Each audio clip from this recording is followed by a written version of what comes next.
Welcome back to Adrian's Avenue. I'm glad you dropped by today. Now, we've all heard that the number one reason for divorce is finances. People just can't agree on finances. So, I'm single, I'm not married, but wouldn't it make sense that you all work this out before you get married? As you know, this is Adrian's Avenue, and we like to help you make better decisions for a better life.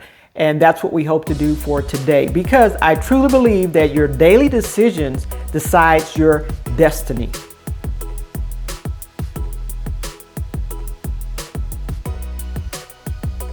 Now, by no means am I an expert on this subject matter, but I do want to let you know that I polled a few of my friends, my married friends that's been married for a while, that's gone through the ups and downs of this financial thing, and I got some tips from them on, who knows, marriage in the future for me or for some of you guys. But the first thing that they would say is, before you get married, go ahead and discuss these things.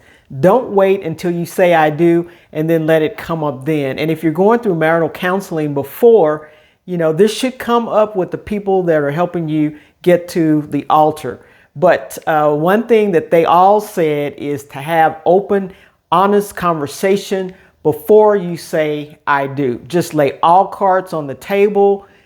Let you know about attitudes about money, how you were raised with money, how you think things would go in the marriage, all this stuff about money. And just no bars hold. Let everything out. If there's child support that has to be paid out during the marriage, all of this, everything should be laid on the table and in the open so that there are no secrets. You know about all the finances, how people spend, how they save, if they have any savings, how many bills they have, what the credit score is, all of the above before you say I do. And it just makes common sense to me, at least. It makes sense. So this is the first step that I was given, the first tip that I was given to discuss before you say I do. Second tip that I was given is, when two join and come together as one, you need to have a unified financial plan. Both parties need to agree and be in unity on, this is the way the money will be spent. This is what we will save. This is what we will buy. This is what we will do with our finances together. Whatever it is that you all decide as a couple, that's the way it should go. You probably need to write it down just in case someone forgets about it, that this piece of paper can be drawn out and given just to remind everyone, this is how we said we were going to do things. This is what we decided. And that's not to say that you can't alter it once you get into it down the road a little bit, if both parties agree. But both parties should be in full agreement on, this is the way finances will be handled. And there should be expectations. I was given specific instructions, expectations set between the two of you all. This is the way we expect for things to flow. And both parties agree on it. That way you'll go into something knowing exactly how things are going to go down, and there will be no surprises. Some of the things that this unified financial plan should cover is how you're going to spend money, how you're going to save money, financial obligations, decide how bills will be paid, what's going to be saved, how you will have the discretionary spending done. These are all should be covered, and this is not all inclusive, but all of these should be covered in your unified financial plan.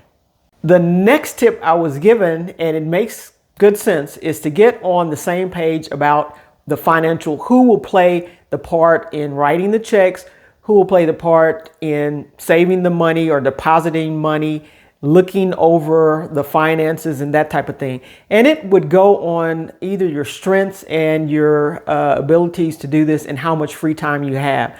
I know when I was growing up, as far as my parents are concerned, my dad would go out, he would earn the money, he would come and put it in the account, and my mother would write all the checks out. She would cover all the bills for that month, whatever, house payment, utilities, whatever it was, car payment.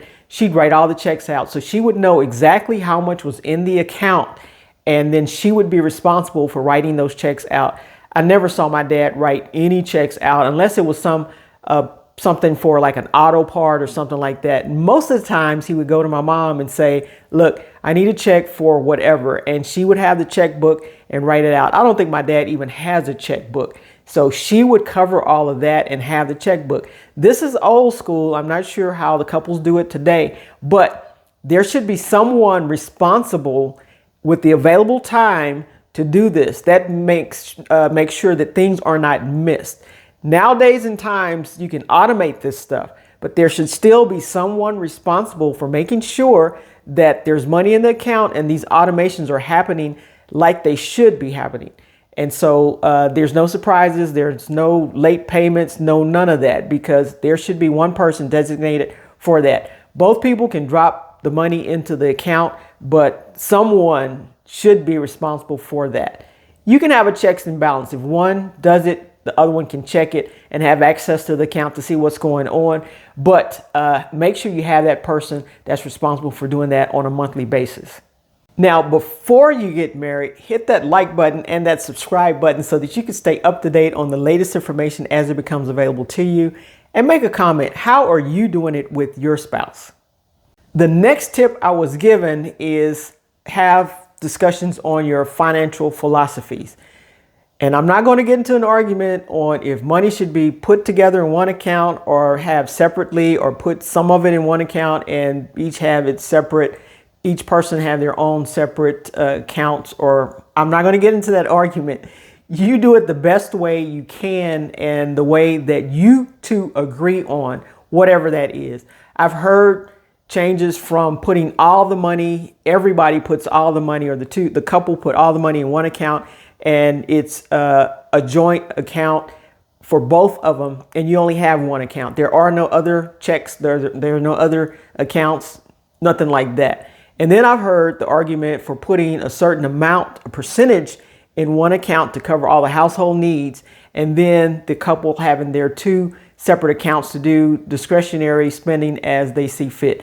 If she wants to go out and buy a pair of shoes, she can do that because she has her own money to do that in another account. However, the budget of the household will not be affected by that. And then I've heard even a third way where there's separate accounts and money is shifted into one joint account to pay for certain things, and you decide on who's going to pay for what. You know, sometimes the husband will pay for the mortgage and the wife pays for the groceries, and you decide which checking account these things are going to come out.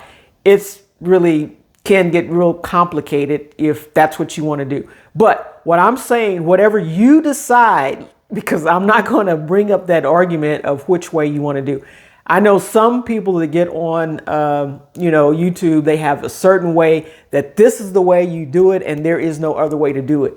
What I'm saying is what works for you is what's going to work for you, however you want to decide. But you two need to agree on it. Agree on this is the way we're going to handle the money. This is the way the bills are going to be paid out of whatever checking accounts. And if someone wants to have some separate money for discretionary, that's on them. So, but you all decide and go move forward with whatever you decide on. Another key point that was brought up to me, which is a great thing to do, is someone's probably going to come to the table with some debt, whether it's student loan debt or some kind of debt. It could be the husband, it could be the wife. But before you say I do, make sure you are solid on how this debt is going to be paid off. Put a plan together, because you're one now. And so the debt is pretty much a shared debt. And so you need to decide, how is this debt going to be paid? If it's large amounts, sit down and get a plan. This is what we're going to do to knock this out. And we won't move forward with buying a house or whatever it is you want to do until this debt is knocked out. There's nothing like the freedom of being out of debt. Most people got into debt, lost everything they had when these changes happened in 2008, 2007. You'll hear about all of that. You'll hear about some of the famous people, Dave Ramsey on YouTube, that said he lost everything when he was in real estate because they were over leveraged. That's why they bought too much stuff and got into debt, didn't have the money to pay. So when the bank started calling on this stuff, they were over leveraged. There's ways to purchase things on credit and not be over leveraged. If you buy something but have the money to pay for it in another account, you're not over leveraged, because if the bank calls it, you can pay for it so you won't lose it.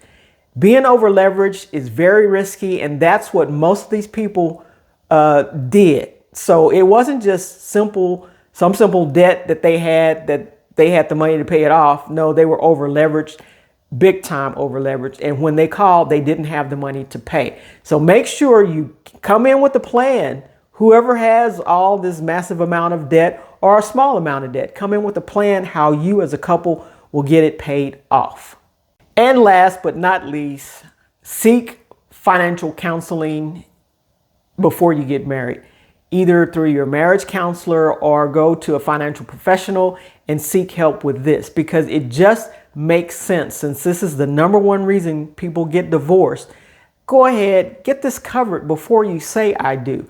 Then you won't have this issue of finances. She spends too much. He's stingy. He saves too much. She doesn't save enough. All of these reasons. And then you get into fights. And next thing you know, things happen. And, you know, when you get divorced, you start losing cars. You may start losing houses behind that. It's hard to recover when you go from 2 incomes in a household to only 1 income in a household. When there's children involved, it's even a bigger issue. So do yourself a favor, work out the finances beforehand, get professional help on the things that you need to know about finances.